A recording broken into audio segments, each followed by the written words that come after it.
Griffin is announcing several wireless chargers at CES, including a model that can simultaneously charge an Apple Watch and an iPhone. The PowerBlock wireless fast-charging pad is a 7.5-watt key charger with space for an iPhone on one side and an Apple Watch in the other one.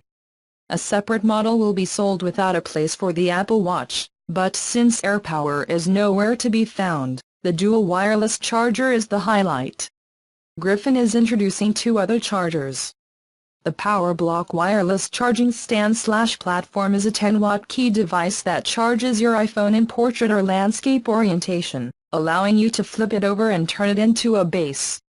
There is also the Reserve wireless charge bank, a 5,000 mAh portable battery that can charge your phone wirelessly.